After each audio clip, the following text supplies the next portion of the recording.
그러므로 너희는 이렇게 기도하라. 하늘에 계신 우리 아버지여, 이름이 거룩히 여김을 받으시오며 나라가 임하시오며 뜻이 하늘에서 이루어진 것 같이 땅에서도 이루어지이다. 오늘 우리에게 일용할 양식을 주시옵고 우리가 우리에게 죄 지은 자를 사하여 준 것 같이 우리 죄를 사하여 주시옵고 우리를 시험에 들게 하지 마시옵고 다만 악에서 구하시옵소서. 나라와 권세와 영광이 아버지께 영원히 싸움나이다. 아멘. 날마다 주님의 은혜로 강건하시고 주님 안에서 평안하시기를 주님의 이름으로 축복합니다. 오늘은 오창규 회장님께서 플룻으로 3호곡을 아름답게 불러주셨습니다. 그 찬양의 가사처럼 더욱 십자가 붙잡고 주님 사랑하며 평생을 살아낼 수 있는 우리 귀한 우리 하나님의 사람들 다 되시기를 주님의 이름으로 축복합니다. 오늘은 주기도문 9번째 시간입니다. 오늘 우리의 시험을 위하여 라는 말씀으로 함께 은혜를 받기를 원합니다. 신자에게 일용할 양식이 주어지고 일용할 용서가 베풀어지기만 한다면 신자의 삶은 참으로 장밋빛 인생, 멋진 인생이 될 수 있을 것입니다. 우리에게 필요한 모든 것들이 다 공급되고 하나님의 용서를 받음으로 정결한 인생을 살 수 있으니 얼마나 아름다운 인생이겠습니까? 그런데 주기도문은 그렇게 맞춰지지 않습니다. 오늘 우리에게 시험이 있다, 유혹이 있다라는 말씀을 통해서 신자의 삶이, 이 땅에서의 삶이 그렇게 편하거나 쉽거나 하지 않다는 것을 우리에게 알려주고 계십니다. 오늘 말씀이죠. 13절에 이렇게 되어 있습니다. 우리를 시험에 들게 하지 마시옵고. 주님께서는 시험에 들지 않도록 기도하라고 말씀하십니다. 소극적으로는 유혹에 빠지지 않도록, 시험에 들어 악한 길에 빠지지 않도록 기도하라는 것이고, 적극적으로는 우리가 살아가야 할 신자의 삶을 살기 위해서 그 모든 시험과 유혹을 물리치고 담대히 우리가 가야 할 길을 걸어갈 것을 요청하고 계신 것이라 할 수 있습니다. 그러니까 우리가 시험에 들지 않기 위해서 기도하는 것은 그저 나의 안전, 나의 평안, 나의 행복, 나에게 별일이 없기를 바라기 위해서 기도하는 것이 아니라 어떻게 하면 그 모든 시험을 이겨서 하나님의 기쁨이 되고 하나님의 영광을 위하여 살아갈 것인가 라고 하는 도전을 주는 기도문이라 할 수 있다는 것입니다. 다만 성경에 나오는 시험은 두 가지로 나누어지는데 하나님이 주시는 시험, 테스트가 있고 사단이 하는 시험, 템테이션, 유혹이 있습니다. 하나님의 시험은 우리의 믿음의 현 주소를 확인하게 하는 시험입니다. 학교에서도 시험을 치죠. 왜 학교에서 시험을 보죠? 점수를 알기 위해서죠. 지금 어느 정도 와 있는가 하는 것이죠. 그리고 무엇을 잘하고 무엇을 잘못하는지를 확인하기 위한 것입니다. 하나님의 테스트도 그렇습니다. 하나님의 테스트를 통해서, 시험을 통해서 우리가 지금 어느 정도 와 있고 어떤 부분에서는 괜찮은데 어떤 부분에서는 연약한지, 그래서 우리가 지금 금인지 은인지 다이아몬드인지 아니면 진흙인지, 정말로 우리가 하나님을 사랑하고 있는지 그렇지 않은지를 확인하기 위한, 하나님께서도 확인하시면서 또한 우리 자신이 확인하여 더욱 하나님 앞으로 나아갈 수 있도록 하는 시험들이 있다는 것입니다. 시험을 만나보면 그 사람의 신앙 점수가 확인이 됩니다. 고난을 통해서, 고생을 통해서 그 사람이 지금 어느 정도 와 있는지를 확인할 수 있다는 것이죠. 평안할 때는, 그리고 예배당 안에서는 그 사람의 신앙 점수를 확인할 길이 없습니다.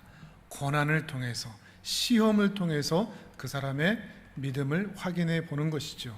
그러나 사단의 시험은 우리를 무너뜨리려고 하는 시험입니다. 코로나 사태로 인해서 우리는 지금 시험을 받고 있습니다. 우리의 믿음이 어떠한지가 드러나고 있습니다. 교회에 안 나오던 사람들은 어차피 안 나오죠. 선심을 쓰듯 나오던 사람들이거나 애매한 신앙을 가지고 있던 사람들은 이런 시국에 굳이 교회에 나올 필요가 없다고 생각을 합니다. 그리고 온라인 예배라고 할지라도 거기에 그다지 관심을 갖지 못합니다. 또한 그 온라인 예배에도 은혜를 누리지를 못합니다. 그런데 예배를 정말로 사모하는 사람들은 어떻게든 교회와 예배에 붙어 있으려고 합니다. 그 작은 스마트폰 하나, 그것을 쪼로자라고 쳐다보면서 어떻게 해서든지 말씀 한 자락 더 들으려고, 찬양 한 자락 더 하려고, 기도 한 번 더 하려고 용을 쓰면서 어떻게든 예배를 드리려고 합니다. 코로나 사태가 잠시 잠잠해져서 예배당에서 예배를 드릴 수 있을 때 그 감격을 이루 말로 할 수가 없습니다. 어떤 분은 그 예배 드리는 시간이 너무나 소중해서, 그리고 그렇게 오랜만에 만나는 성도님이 너무나 좋아서 떡을 해왔습니다. 그래서 그 떡을 나눠 주려고 한 것이죠. 그만큼이나 이 예배라는 것이 얼마나 소중한지를 이 시험의 기간을 통해서 확인하고 있는 것입니다. 일주일에 딱 하나, 주일 예배 그거 하나 남았습니다. 그러니까 이 예배에 관심을 갖기 시작을 합니다. 드디어 이 예배를 소중히 여기는 사람들이 생겨나기 시작한다는 것입니다. 그 작은 화면에도 집중해서 어떻게 해서든지 예배 드리고자 하는 그 아름다운 열망들이 일어나고, 그 말씀을 듣고자 귀를 쫑긋 세우고 마음을 하나님께로 더 가까이 하는 사람들이 이 시험의 기간을 통해서 생겨나는 것을 확인하게 되는 것입니다. 시험을 만나니 이렇게 믿음의 선명성이 드러나고 있는 것이죠. 시험을 만나면 힘들기는 하지만 그 시험의 기간을 통해서 우리의 믿음은 더욱 단단해질 수 있다는 것을 보여주고 있는 것입니다. 다만 우리가 분별할 것은 있습니다. 이것이 하나님의 시험인지 사단의 시험인지를 분별할 수 있어야 됩니다. 그런데 어떤 시험도 하나님의 시험이기만 한 시험도 없고, 사단의 시험이기만 한 시험은 없습니다. 하나님의 시험이면서 사단의 시험이기도 한 것이죠. 모든 시험은 하나님의 선한 의도와 마귀의 악한 의도가 함께 들어있는 것입니다. 우리는 이때 어느 길을 선택해야 할까요? 이렇게 하나님의 선한 의도와 사단의 악한 의도가 함께 들어있는 분명한 예는 바로 욥이라고 할 수 있을 것입니다. 사단은 어떻게 해서든지 욥의 믿음을 무너뜨려서 하나님을 대적하게 만들고 하나님의 이름을 땅에 떨어뜨리려고 하고 있습니다. 그러나 그러한 시험 가운데서도 하나님은 욥의 믿음을 더욱 든든히 세워서 하나님께서 기뻐하실 만한 믿음의 사람으로 세우고자 하시는 것입니다. 그런데 유심히 볼 것이 한 가지 있는데, 욥을 시험하고자 사단이 먼저 와서 한 것이 아니라 하나님께서 먼저 사단에게 욥에 대해서 말씀하신 것입니다. 사단이 세상을 두루 살피면서 다니고 있었습니다. 그리고 하나님 앞에 나왔습니다. 그때 갑자기 하나님께서 욥을 말씀하십니다. 너 욥 본 적 있지? 욥 정말 괜찮지 않냐? 그럼 사단이 뭐라고 그럴까요? 그 앞에서 예 괜찮은데요 그러겠습니까? 어떻게 해서든지 무너뜨리려고 할 것이죠. 하나님께서 그렇게 은혜를 주셨으니 어느 누가 믿음이 좋지 않겠습니까? 하나님께서 주신 거 다 빼앗아 간다면 정말 그때까지도 하나님을 찬양하고 기뻐할까요? 그때 하나님께서 허락하십니다. 그래? 그럼 네가 한번 욥을 건드려 봐라. 그러나 그의 생명은 만지지 마라 하신 것이죠. 그렇게 해서 욥의 시험이 시작됩니다. 그런데 이 시험은 단순히 하나님께서 욥을 내주신 정도가 아닙니다. 지금 하나님은 욥에게 당신의 명예를 거시는 것입니다. 만약에 욥이 이 시험을 통과하지 못하고 사단이 유혹한 대로 무너지고 하나님을 대적하기만 한다면 이 욥 한 사람으로 인해서 하나님의 명예가 땅에 떨어질 수밖에 없습니다. 바꾸어 얘기하면 하나님은 지금 이 욥에게 자신의 명예를 거시는 것입니다. 여러분, 시험은 이런 것입니다. 시험은 그저 하나님이 너 한번 골탕 한번 먹어봐라 이렇게 주신 것이 결코 아닙니다. 하나님은 우리에게 당신의 명예를 걸고 계십니다. 그리고 저 하늘에서 천군 천사들과 함께 우리의 시험의 장소를 확인하고 계십니다. 그리고 그 시험을 이겨내서 나의 영광을 위해 살아줘, 우리를 응원하고 계시는 것입니다.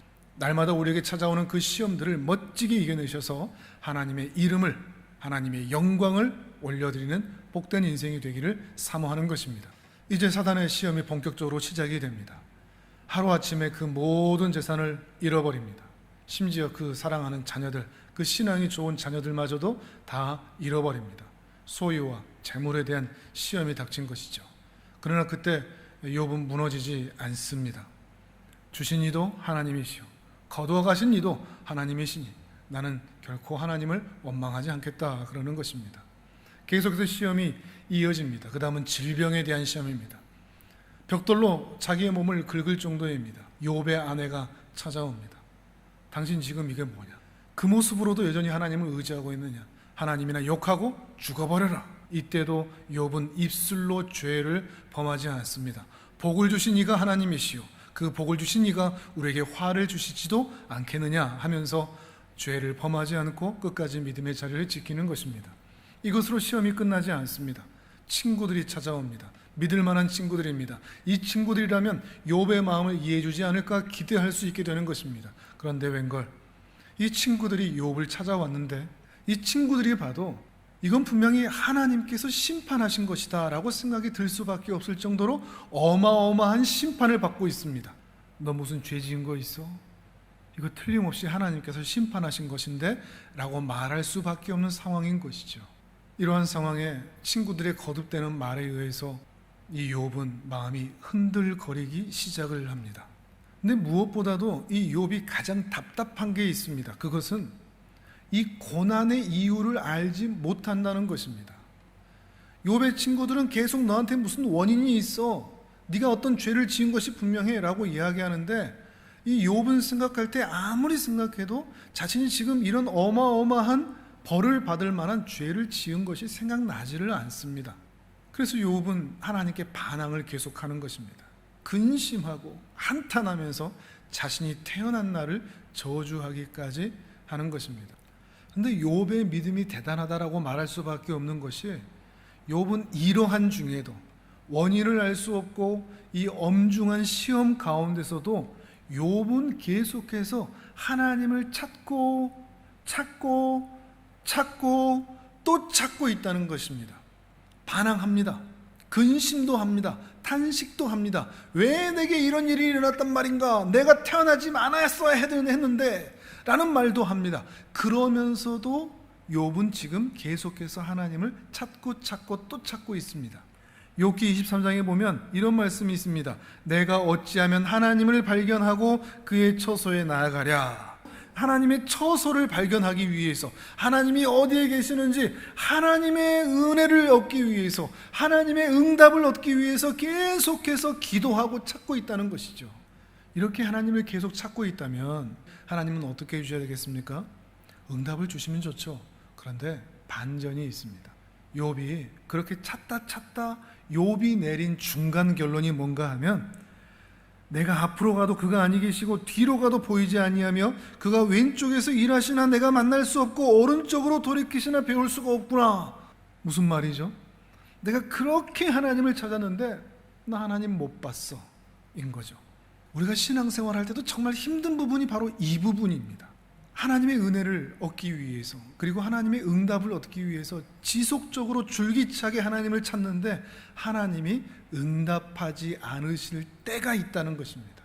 하나님이 나와 함께 하신다는 증거, 그래도 하나님이 나를 믿어주신다는 그 증거가 있다면 정말 좋을 텐데, 그래서 지금 이렇게 내 친구들이 나를 정죄하고 판단하고 있을 때 하나님이 나와 함께 하신다니까, 하나님께로부터 내가 음성을 들었다니까, 내가 응답을 받았다니까, 하나님이 나를 위하고 계신다는 그 실마리가 여기 있다니까 라고 보여줄 딱 하나의 실마리, 증거 한 쪼가리, 그거라도 있으면 좋겠는데 그런 것조차도 보여주지 않으신다는 것입니다. 하나님이 정말 아예 나를 떠나버린 것 같은 그런 순간, 상황은 더 안 좋아지고 해결될 기미가 보이지 않고 막막한 막다른 골목에 서 있는 것 같은 그런 감정을 느낄 때가 신자에게는 언제나 찾아온다는 것입니다. 여러분도 그런 때를 만난 적이 있습니까? 신앙이고 뭐고 다 그만두고 절망의 상태로 모든 걸 포기하고 싶을 때가 있으셨습니까? 그런데 욥은 우리에게 신앙이란 무엇인지를 우리에게 보여주고 있습니다. 욥은 바로 그러한 때, 아무런 실마리가 보이지 않고 어느 증거 한 쪼가리라도 내 눈앞에 놓여 있지 않은 그런 순간에도, 하나님이 계신 것 같지 않은 그런 순간에도 욥은 여전히 하나님을 찾고 있더라는 것입니다. 이것이 신앙입니다. 아픈데도 하나님을 찾는 것, 보이지 않는데도 하나님을 찾는 것, 인생의 가장 밑바닥에서마저도 여전히 하나님을 찾고 있는 것, 이것을 가지고 신앙이라 말하는 것입니다. 그리고 욥은 이렇게 이야기를 합니다. 그러나 내가 가는 길을 그가 아시나니 그가 나를 단련하신 후에는 내가 순금같이 되어 나오리라. 아멘. 욥은 지금 아무것도 모릅니다. 막막합니다. 이제 내가 어떻게 해야 되는지, 모든 걸 다 잃어버린 이 순간, 내 편이 단 한 사람도 없는 것 같은 이 순간, 나 이제 어떻게 살아야 되지? 라고 하는 이 순간에 그는 말합니다. 나는 모르는데 하나님은 아신다. 이게 우리의 신앙의 답입니다. 난 몰라 어떻게 될지, 근데 하나님은 아셔. 그러니까 나 끝까지 갈 거야. 이게 우리의 모습입니다. 더 나아가서 이 고난의 터널을 지나가서 정금처럼 만들어내시고야 말 거야. 나를 예수님 꼭 닮은 사람으로 만들어 주시고야 말 거야. 이 믿음으로 욥은 서 있는 것이며, 오늘 우리도 이러한 믿음으로 이 험난한 세상, 이 혼탁한 세상, 이 헷갈리는 세상에서 믿음으로 당당하게 살아내는 것입니다. 내가 용기가 있어서가 아닙니다. 내가 가진 것이 있어서도 아닙니다. 내게 아무것도 없다 할지라도 하나님이 계시고 하나님이 나를 아시고 하나님이 나를 인도하실 것을 믿기 때문에 우리는 이 험난한 세상을 믿음으로 걸어갈 수 있다는 것입니다. 이 코로나 첩첩산중 같은 이 시기를 지나가고 있는 우리 선교 회원분들과 우리 사랑하는 성도님들에게 말씀으로 권면을 드립니다. 시편 42편 11절에는 이런 말씀이 있습니다. 내 영혼아, 내가 어찌하여 낙심하며 어찌하여 내 속에서 불안해하는가? 너는 하나님께 소망을 두라. 나는 그가 나타나 도우심으로 말미암아 내 하나님을 여전히 찬송하리로다. 아멘. 이 시인은 지금 자기 자신에게 다그치고 있습니다. 내 영혼아, 너 왜 낙심해? 내 영혼아, 너 왜 불안해해? 하나님 바라봐. 여러분도 여러분 자신을 다그치십시오. 너 지금 왜 이렇게 불안해? 너 왜 이렇게 염려해? 하나님 바라봐. 하나님께서 네 인생 책임져 주실 거야. 여러분의 눈을 들어 주님을 바라보실 수 있기를 바랍니다. 현재 실마리가 보이지 않고 불안한 상황이고 염려할 수밖에 없는 상황이라고 할지라도 하나님을 바라보십시오. 하나님에게는 답이 준비되어 있을 것입니다. 하나님께서는 길이 준비되어 있을 것입니다. 우리를 향하신 아름다운 계획이 준비되어 있고 그 일을 이루시기 위해서 지금도 주무시지도 않고 우리를 위하여 일하고 계실 줄을 믿습니다. 이 시험의 한복판에 여러분 당당하게 살아주시기를 부탁드립니다. 그래서 시험마다 사건마다 사단에게는 시원한 복수의 한 방을 날리고 하나님 앞에서는 믿음으로 살아내어 하나님께서 욥을 향하여 박수를 치셨듯이 오늘 우리를 향하여서도 박수를 치시고 기뻐하실 수 있는 하나님의 영광을 위하여 살아내는 우리 모든 선교 회원분들 그리고 우리 성도님들 되시기를 주님의 이름으로 축복합니다. 아멘. 하나님 아버지, 믿음이 흔들리기 쉬운 이 연약한 시기에 우리가 살아가고 있습니다. 주여, 우리의 믿음을 붙잡아 주시고 욥의 믿음처럼 보이지 않아도 만져지지 않아도 실마리가 없어도 끝까지 하나님을 찾고 발견하며 하나님의 은혜 가운데 살아갈 수 있는 우리 귀한 성도들 다 될 수 있도록 은혜 베풀어 주옵소서. 하나님은 항상 계시며 반드시 이 일 이후에 우리를 순금처럼 만드실 것을 믿고 그 시험을 통과할 수 있도록 또한 늘 동행하여 주옵소서. 우리와 동행하시며 우리를 순금처럼 만들기를 원하시는 우리 주 예수 그리스도의 이름으로 기도드립니다. 아멘.